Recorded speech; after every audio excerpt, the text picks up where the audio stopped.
Political current affairs की series और उसमें हमारा 7वां लेक्चर शुरू करते हैं पहले टॉपिक से। Session of the state assembly news में क्यों है।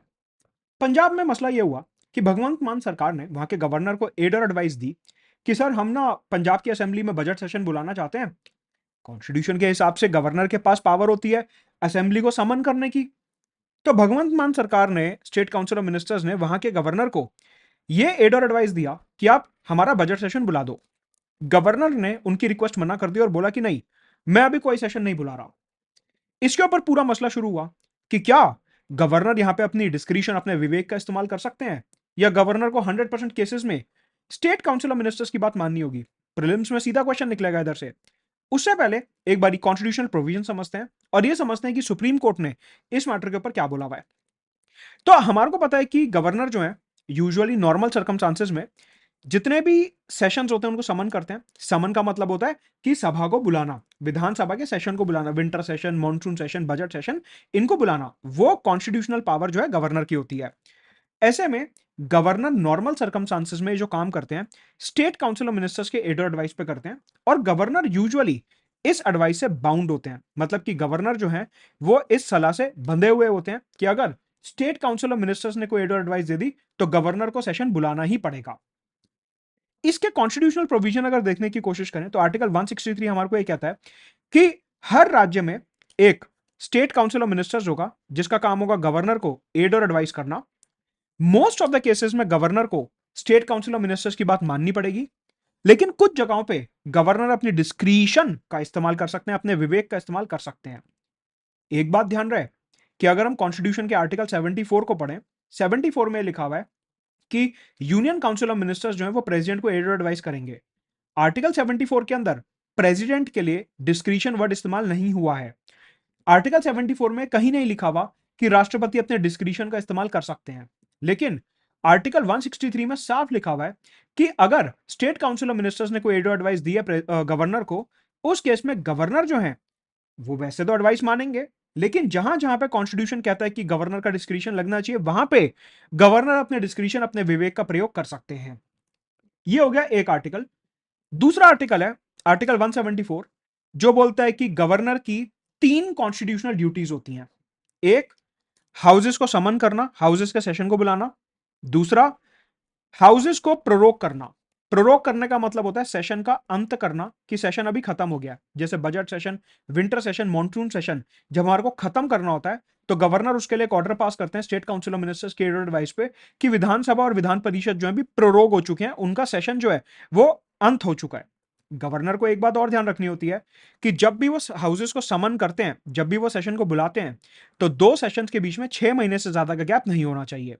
और तीसरी कॉन्स्टिट्यूशनल ड्यूटी आर्टिकल 174 के अंदर है कि गवर्नर अगर चाहें तो वो स्टेट काउंसिल ऑफ मिनिस्टर्स के एड और एडवाइस पर विधानसभा को डिसॉल्व कर सकते हैं। याद रहे, विधान परिषद को डिसॉल्व करने की कोई पावर नहीं है, लेकिन विधानसभा को डिसॉल्व करने की पावर है। ऐसे में सवाल ये उठता है कि हमने देखा कि आर्टिकल 163 ये बोलता है कि एक स्टेट काउंसिल ऑफ मिनिस्टर होगा गवर्नर को एड और एडवाइस करने के लिए, और 174 ये बोलता है कि गवर्नर के पास पावर है हाउसेस को समन करने की, प्रोरोक करने की, डिसॉल्व करने की। सुप्रीम कोर्ट ने बोला कि आप इन दोनों आर्टिकल्स को ध्यान से पढ़िए। Nabam Rebia versus and Bamang Felix versus deputy speaker, जिसे फेमसली अरुणाचल असेंबली केस भी बोले जाता है 2016 का, सुप्रीम कोर्ट ने इस लैंडमार्क जजमेंट में बोला कि ये जो आर्टिकल 163 और आर्टिकल 174 है इनकी जॉइंट रीडिंग कीजिए। हमने कहा सर उसका मतलब क्या होता है। उन्होंने बोला कि जॉइंट रीडिंग का मतलब होता है कि अगर आप दोनों को साथ में पढ़ो, taken together, if you are reading them together, तो अर्थ ये निकलेगा कि गवर्नर जब भी सेशन समन करेंगे, हाउसेस को प्रोरोक करेंगे, विधानसभा को डिसॉल्व करेंगे, वो हमेशा स्टेट काउंसिल ऑफ मिनिस्टर्स के एड और एडवाइस पे ही होगा और गवर्नर इस केस में अपना कोई डिस्क्रिशन इस्तेमाल नहीं कर सकते।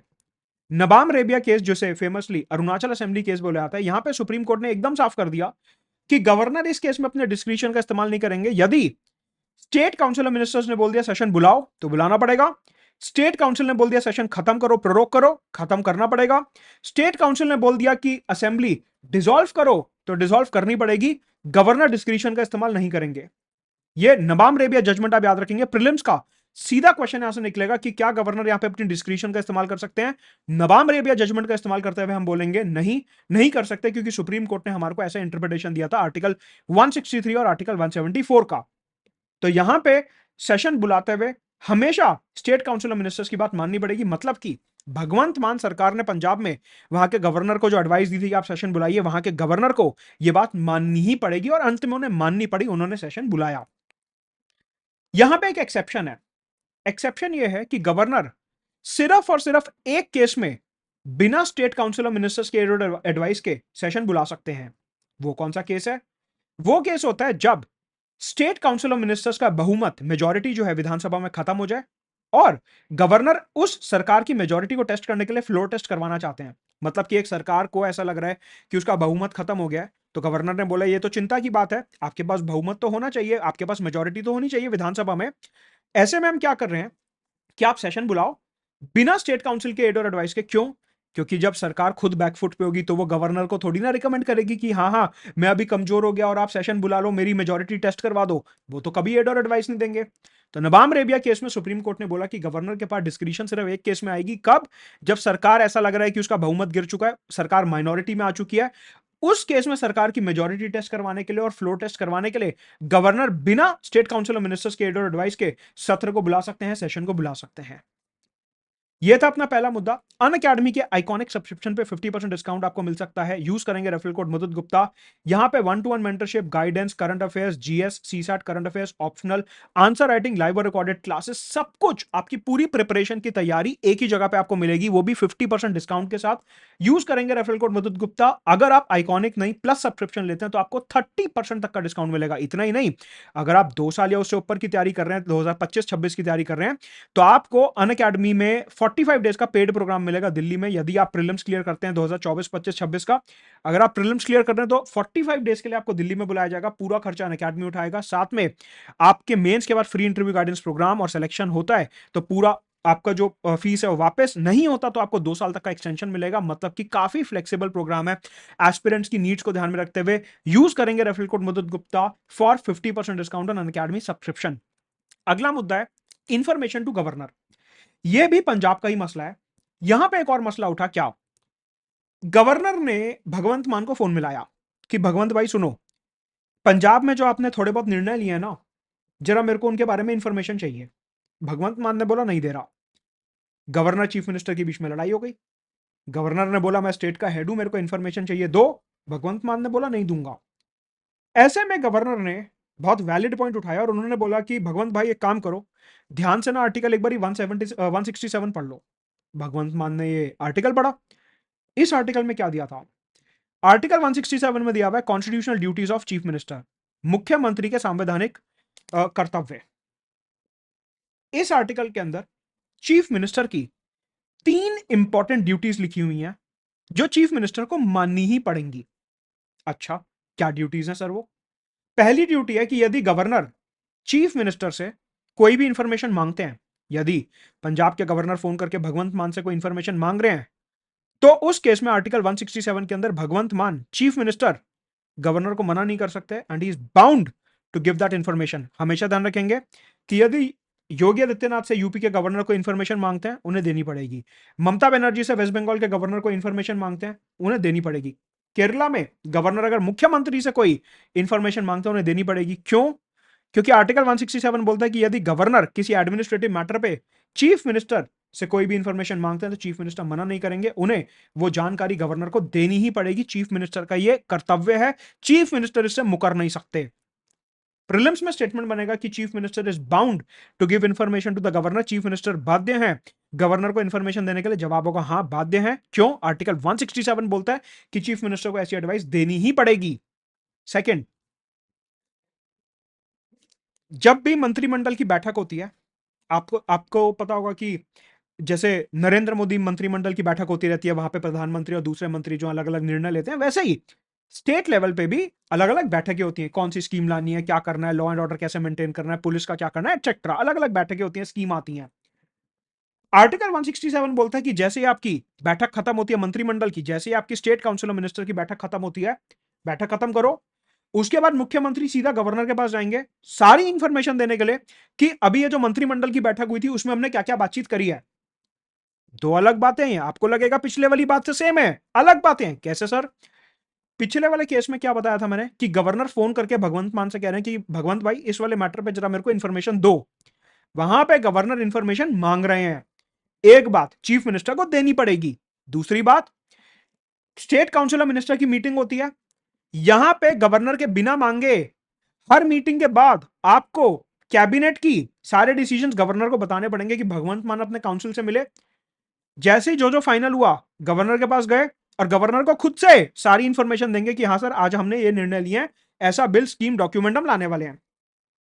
तो या तो गवर्नर फोन करके खुद सामने से इंफॉर्मेशन मांगे किसी दूसरे मैटर पे, और मंत्रिमंडल जो भी डिसीजन ले रहा है वो खुद से मुख्यमंत्री को गवर्नर को बताने पड़ेंगे। दूसरी कॉन्स्टिट्यूशनल ड्यूटी है चीफ मिनिस्टर की आर्टिकल 167 के अंदर।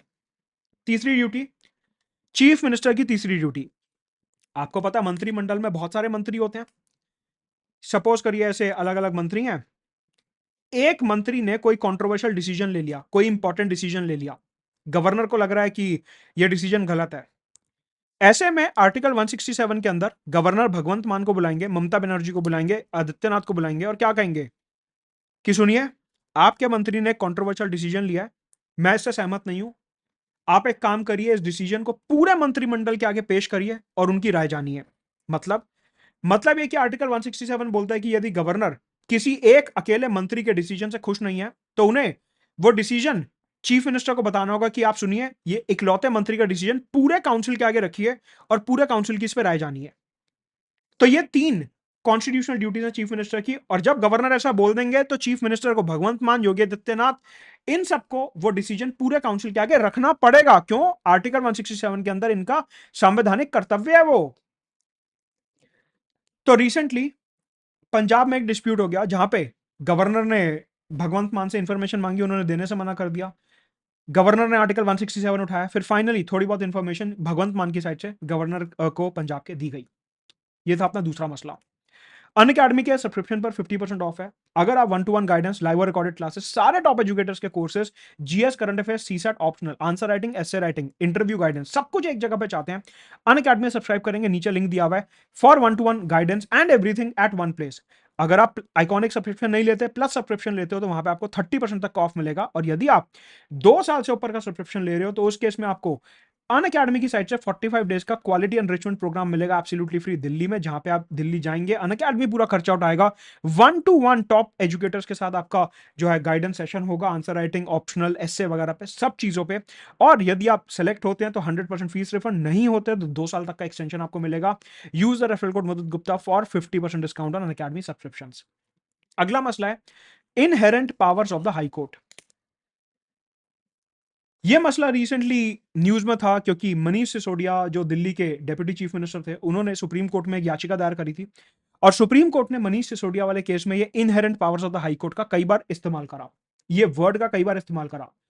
ऐसे में inherent power of the high court होता क्या है और सुप्रीम कोर्ट ने इसका क्या मतलब हमारे को समझाया, एक बार ही देखते हैं। ये जो inherent power of the high court है, ये दिया हुआ है section 482 code of criminal procedure में। ये सेक्शन सुप्रीम कोर्ट ने बार बार बोला है और आपको पता है कि 2022 में यूपीएससी ने आईपीसी सीआरपीसी से सवाल पूछे थे। तो ऐसे में आपको पता होना चाहिए कि सेक्शन 482 क्या है, कोड ऑफ क्रिमिनल प्रोसीजर के अंदर inherent power of the high court दिए गए हैं। सर ये इनहेरेंट पावर होता क्या है, अभी बता रहा हूं, पहले सेक्शन नंबर याद करो। 482 code of criminal procedure, inherent power of the high court, right. ये सब लिखने की कुछ जरूरत नहीं है, हर क्लास के बाद पीडीएफ में इसका पूरा प्रिंटेबल फॉर्मेट में अपने टेलीग्राम चैनल पर डाल देता हूं, नीचे डिस्क्रिप्शन बॉक्स में टेलीग्राम चैनल दिया है, उसको ज्वाइन कर लो, पूरा पीडीएफ मिल जाएगा, कुछ लिखने की जरूरत नहीं है, राइट। तो सेक्शन 482 हमने देखा कि inherent power of the high court है, लेकिन इनहेरेंट पावर का मतलब क्या होता है? इनहेरेंट पावर का मतलब होता है कि एक ऐसी शक्ति जो उस कोर्ट के अंदर है, एक ऐसी शक्ति जिसका प्रयोग वो कोर्ट कर सकता है, इनहेरेंट, जो उसके अंदर है। India is inherently a democracy. Bharat जो है जब से बना है वो एक लोकतांत्रिक देश है, इनहेरेंटली, कि यहां पे सबको पता है कि ये लोकतांत्रिक देश है। इनहेरेंट पावर का मतलब होता है एक ऐसी शक्ति जो उस कोर्ट के अंदर है। क्यों है? For complete delivery of justice, मतलब कि पूर्ण रूप से न्याय करने के लिए, पूर्ण रूप से डिलीवरी ऑफ जस्टिस करने के लिए हमारे यहां कोड ऑफ क्रिमिनल प्रोसीजर के अंदर हाई कोर्ट को इनहेरेंट पावर्स दिए गए हैं। सुप्रीम कोर्ट ने इस पावर को इंटरप्रेट करते हुए बोला कि इनहेरेंट पावर का मतलब यह होता है कि सर देखिए, अगर हाई कोर्ट को अपनी ज्यूरिसडिक्शन में दिख रहा है कि सपोज अगर मैं गुजरात हाईकोर्ट की बात करता हूं या बॉम्बे हाईकोर्ट की बात करता हूं या इलाहाबाद हाईकोर्ट की बात करता हूं, अगर सपोज इलाहाबाद हाईकोर्ट को दिख रहा है इलाहाबाद हाईकोर्ट की जुरिसडिक्शन पूरे यूपी में हो गई, हाँ सर सही बात है। इलाहाबाद हाईकोर्ट को दिख रहा है पूरे यूपी में कि कहीं पे भी इनजस्टिस हो रहा है, पूरा न्याय नहीं हो रहा, उस केस में इलाहाबाद हाईकोर्ट जो है सेक्शन 482 के अंदर अपनी इनहेरेंट पावर का इस्तेमाल कर सकता है। क्यों? For complete delivery of justice. Basically ये पावर एक कोर्ट को इसलिए दी जाती है क्योंकि ये माना जाता है कि कोर्ट का काम न्याय करवाना ही है, ये उसकी इनहेरेंट ड्यूटी है कि वो न्याय करे और अन्याय को हटाए। मतलब कि कोर्ट की इनहेरेंट ड्यूटी है कि अगर कहीं पे भी वो अन्याय होता हुआ देख रहा है तो वो अपनी इस पावर का इस्तेमाल करके किसी को अन्याय से बचाएगा या किसी को न्याय दिलवाएगा। मतलब कि इनहेरेंट पावर का मतलब है कि ये बाय डिफॉल्ट माना जाता है कि कोर्ट तो न्याय करवाने के लिए ही बैठा है। Inherent power of the high court, section 482 code of criminal procedure CrPC. इसका मतलब ये हुआ कि ये जो कोड ऑफ क्रिमिनल प्रोसीजर है सेक्शन 482, ये हमारे को दिखा रहा है कि हाई कोर्ट के पास क्रिमिनल मैटर्स में इनहेरेंट पावर होती है कि किसी व्यक्ति को डेकॉइटी, रेप, मर्डर वगैरह में पकड़ा गया, उसके खिलाफ एफआईआर, इन्वेस्टिगेशन वगैरह गलत तरीके से हो रही है। सपोज करिए एक व्यक्ति है, उसके ऊपर झूठे रेप और एसिड अटैक के चार्जेस लगा के उसको फंसाया जा रहा है, कोर्ट को दिख रहा है कि इसके साथ गलत हो रहा है। ऐसे क्रिमिनल केसेस में सेक्शन 482 का इस्तेमाल करेगा कोर्ट और कहेगा कि नहीं इसको बचाओ, हमारे को साफ दिख रहा है कि इसके साथ फ्रॉड हो रहा है, इसके साथ गलत हो रहा है, सबूत सारे इसके फेवर में है, इसके ऊपर कोई एफआईआर केस वगैरह नहीं होगा। मतलब इनहेरेंट पावर कैसे आई? कोर्ट ने देखा यार इसके साथ गलत हो रहा है, इनजस्टिस हो रहा है, मेरी पावर है कोर्ट की कि मेरे को इनजस्टिस होने से रोकना है, मेरे को जस्टिस प्रोवाइड करना है। कोर्ट ने देखा इस आदमी के साथ गलत हो रहा है तो कोर्ट ने सेक्शन 482 यूज करा और बोला नहीं, इसके खिलाफ जो एफआईआर और फर्जी केस है सब हटा दो। समझ रहे हो कि कोड ऑफ क्रिमिनल प्रोसीजर का मतलब है कि कोर्ट जो है क्रिमिनल केसेस में इस पावर का इस्तेमाल कर सकता है। एक बात हो गई। दूसरी बात, क्रिमिनल में तो कर ही सकता है लेकिन साथ के साथ सिविल केसेस में भी कोर्ट के पास पावर होती है ये इनहेरेंट पावर इस्तेमाल करने की। सिविल केसेस मतलब डाइवोर्स का केस हो गया, सक्सेशन का केस हो गया, प्रॉपर्टी का कोई डिस्प्यूट हो गया, कोई छोटे मोटे मसले हो गए, उन केसेस में भी कि सपोज करो कोई प्रॉपर्टी डिस्प्यूट है, दो लोगों की लड़ाई हो गई, कोर्ट ने कहा यार ये जो दो लोगों की लड़ाई हुई ना ए और बी की, ये ए बड़ा चालू लग रहा है, ये बी का ना हक मारने की कोशिश कर रहा है, लेकिन मेरे पास तो इनहेरेंट पावर है, मेरा तो काम है न्याय करवाने का, मेरा तो काम है बी को जस्टिस दिलवाने का कि उसके साथ अन्याय ना हो, तो मैं इनहेरेंट पावर का इस्तेमाल करके सिविल केस में भी बोल सकता हूं। मतलब कि प्रीलिम्स में सीधा स्टेटमेंट निकलेगा कि इनहेरेंट पावर जो होती है वो क्रिमिनल और सिविल दोनों केसेस में हाईकोर्ट जो इस्तेमाल कर सकता है। क्यों यूज कर सकता है? कंप्लीट डिलीवरी ऑफ जस्टिस के लिए और इनजस्टिस को हटाने के लिए और अपना पूर्ण न्याय करने के लिए इन पावर्स का इस्तेमाल हाईकोर्ट जो है कर सकता है।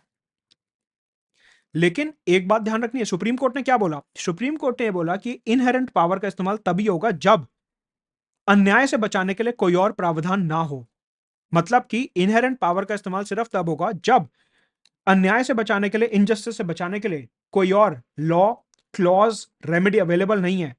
मतलब कि इनहेरेंट पावर का इस्तेमाल करना आखिरी स्टेप होता है कि सपोज करो हाई कोर्ट को दिख रहा है कि मैं इनहेरेंट पावर की जगह एविडेंस एक्ट यूज कर सकता हूं, इनहेरेंट पावर की जगह मैं सीआरपीसी आईपीसी का कोई दूसरा क्लॉज यूज कर सकता हूं, हाई कोर्ट को दिख रहा है कि मैं अपनी रिट ज्यूरिसडिक्शन का इस्तेमाल कर सकता हूं। कहने का मतलब है सुप्रीम कोर्ट ने बोला कि यदि हाई कोर्ट अपनी किसी पावर का इस्तेमाल कर सकता है उस केस में इनहेरेंट पावर यूज नहीं होगी कि हाँ हाई कोर्ट को दिख रहा है कि इस वाले कानून में प्रावधान दिया हुआ है, मैं ये यूज करके एक व्यक्ति को बचा सकता हूं। ऐसे में इनहेरेंट पावर का इस्तेमाल नहीं होगा। इनहेरेंट पावर का इस्तेमाल सिर्फ तब होगा जब किसी भी कानून, क्लॉज, डॉक्यूमेंट और कहीं पे भी कोई रेमेडी अवेलेबल नहीं है, कोई रास्ता अवेलेबल नहीं है, कोई उपयोग नहीं हो सकता, कोई प्रावधान मौजूद नहीं है, सिर्फ उस केस में इनहेरेंट पावर का प्रयोग किया जाएगा। मतलब कि इनहेरेंट पावर जो होती है वो लास्ट स्टेप होता है। और जैसा कि मैंने बताया कि इनहेरेंट पावर जो है सिविल और क्रिमिनल दोनों केसेस में इस्तेमाल की जा सकती है। तो इनहेरेंट पावर के अंडर हाईकोर्ट क्या कर सकता है? किसी के खिलाफ फर्जी एफआईआर हुआ है वो हटवा सकता है कि नहीं नहीं हटाओ, ये इनजस्टिस हो रहा है, बेचारे के साथ गलत एफआईआर में से फंसाया गया। या फिर किसी के खिलाफ इन्वेस्टिगेशन ऑर्डर की जा सकती है कि नहीं नहीं ये गलत तरीके से बच के जा रहा है। मतलब कि मान लीजिए एक मुजरिम है, ये गलत तरीके से बच के जाने की कोशिश कर रहा था, तो ऐसे में विक्टिम के साथ भी तो इनजस्टिस हो गया कि सपोज इसने इसके साथ एसिड अटैक करा, कोई रेप करा, कोई डिकॉइटी करी, मर्डर करने की कोशिश करी, यह फर्जीवाड़े से बचने की कोशिश कर रहा है या फर्जीवाड़े से बचने की कोशिश कर रहा है, तो इस केस में क्या होगा? हाईकोर्ट कहेगा नहीं इसके खिलाफ इन्वेस्टिगेशन कराओ क्योंकि इसके साथ हम अन्याय नहीं होने दे सकते। या फिर हाईकोर्ट कहेगा कि क्रिमिनल प्रोसीडिंग्स लगवाओ, प्रोसीडिंग्स हटवाओ। मतलब कि काफी सारी चीजें हाईकोर्ट ऑर्डर कर सकता है डिलीवरी ऑफ जस्टिस करवाने के लिए, चाहे वो विक्टिम हो या मुजरिम हो। पूरे डिलीवरी ऑफ जस्टिस के लिए और लोगों को अन्याय से बचाने के लिए as a last measure, as a last resort इसका इस्तेमाल किया जा सकता है अगर कोई और प्रावधान अवेलेबल नहीं है सिविल और क्रिमिनल दोनों मैटर्स में, राइट। ये जो इनहेरेंट पावर होती है ये हाईकोर्ट की डिस्क्रिशनरी पावर होती है, मतलब कि हाईकोर्ट की जब मर्जी होगी इसका इस्तेमाल करेगा। आप हाईकोर्ट में जाके ये नहीं बोल सकते कि माय लॉर्ड इनहेरेंट पावर का इस्तेमाल करो, वो गलत है। आप हाईकोर्ट को फोर्स नहीं कर सकते इनहेरेंट पावर का इस्तेमाल करने के लिए। हाईकोर्ट की खुद की मर्जी है कि वो इसका इस्तेमाल करना चाहता है नहीं इस्तेमाल करना चाहता। तो हाईकोर्ट इसका इस्तेमाल सिर्फ तब करता है जब कोई और रेमेडी अवेलेबल नहीं होती। मतलब कि आप हाईकोर्ट का दरवाजा खटखटा के ये नहीं बोल सकते कि माय लॉर्ड जरा इनहेरेंट पावर का इस्तेमाल करना, नहीं। हाईकोर्ट खुद तय करता है, जजेस खुद तय करते हैं, बेंचेस खुद तय करते हैं कि कब जो है इनहेरेंट पावर का इस्तेमाल करना और कब नहीं करना, कब दूसरा क्लॉज अवेलेबल है, कब दूसरा कानून हमारे पास अवेलेबल है। इनहेरेंट पावर को कभी भी अपील नहीं माना जाना चाहिए, ऐसा सुप्रीम कोर्ट ने बोला कि आप लोअर कोर्ट के डिसीजन को अपील करने के लिए हाईकोर्ट पहुंचकर कह रहे हो इनहेरेंट पावर का इस्तेमाल करो, नहीं। इनहेरेंट पावर कभी भी एपिलेट ज्यूरिसडिक्शन नहीं होती। इनहेरेंट पावर कभी भी अपील मैकेनिज्म नहीं होती। इनहेरेंट पावर कभी भी आप अपील के लिए यूज नहीं कर सकते कि लोअर कोर्ट का डिसीजन हाई कोर्ट में अपील करने के लिए आप इनहेरेंट पावर इन्वोक कर रहे हो, नहीं। हमेशा जो इनहेरेंट पावर होती है वो कंप्लीट डिलीवरी ऑफ जस्टिस के लिए, अन्याय से बचने के लिए हाई कोर्ट अपनी डिस्क्रिशन पे यूज करता है सिविल और क्रिमिनल केसेस में। ये जो इनहेरेंट पावर वर्ड है ये कॉन्स्टिट्यूशन में कहीं पे भी ना तो मेंशन्ड है और ना ही डिफाइंड है, ना तो मेंशन्ड है और ना ही डिफाइंड है। मतलब कि ये जो इनहेरेंट पावर्स हैं ये हाईकोर्ट के डिस्क्रिशन है, ये सिविल प्रोसीजर कोड और क्रिमिनल प्रोसीजर कोड दोनों कोड्स में मेंशन्ड है। स्टेटमेंट बनेगा कि इनहेरेंट पावर सिर्फ कॉन्स्टिट्यूशन में मेंशन्ड है, गलत। दूसरा स्टेटमेंट बनेगा कि इनहेरेंट पावर जो है सिविल प्रोसीजर और क्रिमिनल प्रोसीजर दोनों कोड्स में मेंशन्ड है, करेक्ट। इनहेरेंट पावर जो है क्रिमिनल और सिविल दोनों ही प्रोसीजर्स दोनों ही कोड्स में मेंशन्ड है। अच्छा, एक चीज ध्यान रखना, ये एब्सोल्यूट पावर नहीं होती। ये तो आपको पता ही है कि हमारे यहाँ सिर्फ आर्टिकल 17 और 24 एब्सोल्यूट है, उसके अलावा कुछ और एब्सोल्यूट नहीं है। मतलब कि हाई कोर्ट जो है इस पावर का इस्तेमाल अनलिमिटेड तरीके से नहीं कर सकता, सिर्फ लिमिटेड तरीके से करेगा, बहुत ध्यान से ये सोच समझ के कि किसी दूसरे के साथ अन्याय तो नहीं हो रहा, कहीं किसी दूसरे के साथ कोई गलत तो नहीं हो रहा। मतलब कि सुप्रीम कोर्ट ने बोला कि ऐसा नहीं है कि हाई कोर्ट कल को ये बोलने लगे कि हर मैटर में मैं इनहेरेंट पावर यूज कर रहा हूं, सारे कानूनों को छोड़ो, सिर्फ मैं इनहेरेंट पावर का इस्तेमाल करूंगा, नहीं। सुप्रीम कोर्ट ने बोला बहुत ध्यान से कॉशन के साथ आप इनहेरेंट पावर का इस्तेमाल करोगे और ये आपकी एब्सोल्यूट पावर नहीं है। मॉक क्वेश्चन बनता है इसके ऊपर एक, कि यदि आप आर्टिकल 32 के अंदर अपने फंडामेंटल राइट्स को बचाने के लिए सुप्रीम कोर्ट जाते हो तो सुप्रीम कोर्ट जो है वो बाउंड है एक रिट इशू करने के लिए। ये स्टेटमेंट मेरे को थोड़ा सा गलत लगता है, क्यों? क्योंकि सुप्रीम कोर्ट कई बार रिट जुरिडिक्शन को खारिज भी कर देता है कि नहीं, यहां पे मैं कोई रिट इशू नहीं करूंगा। तो सोचिए आपके हिसाब से इसका आंसर क्या होगा? शायद मेरे हिसाब से इसका आंसर थोड़ा सा गलत हो सकता है। Second, availability of inherent power with the high court can be a reasonable ground on which writ petition can be rejected।